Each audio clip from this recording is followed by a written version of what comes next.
Ito po ang aking iluluto ngayon na pananghalian.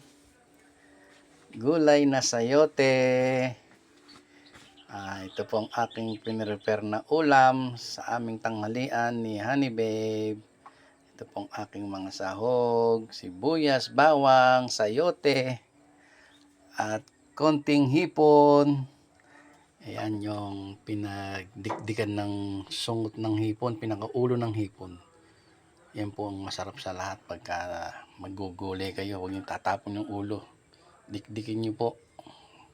Tsaka lagyan nyo ng tubig. Ayan. Yung aking iluluto ngayon. Ito pinaiinit ko na yung kawali para magkaalaman na kung ano ang magiging lasa nitong aking iluluto.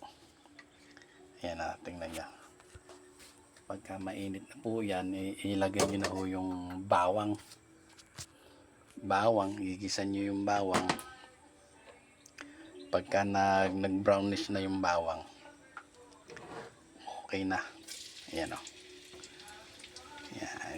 Ping ping ping ping. Tapos isusunod nyo ho itong sibuyas. Lalagyan nyo yung sibuyas. Pag gusto nyo mas malasa pa, lagyan nyo ng nor cubes ng hipon. Yan ay susunod ko na itong sibuyas. Yan, sibuyas. Yan. Sibuyas. Ganyan lang mo yung tamang pagluluto ng gulay na sayote. Mas masarap pagka hipon. Pwede rin sardinas. Pwede kayo maglagay ng sardinas, giniling. Yan, pwede yan sa sayote. Masarap. Pero mas masarap ang hipon. Kaya rin ng sibuyas at ilagay nyo na itong hipon. Yan. Halu-haluin nyo lang hanggang maging mapula siya. Yan. Dalawa lang kami kakain yan sa school. Kain kami sa school. Doon na kumakain. Yung dalawa. Yan, Honey Babe. Yan. Ayan na. Wala na. Ayan. Ay, lasa. At titernuhan ko yung ng pusit. Ayan. Titernuhan ko ng pusit. Meron pa akong dilis mamaya. Ilalagyan ko ng dilis yan. Dilis ako para gulay. Saka gulay na sayote.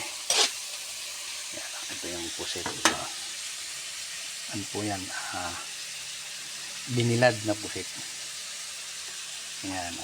Susunod na natin itong sayote. Lagyan yan ang sayote. Yan. Sayote.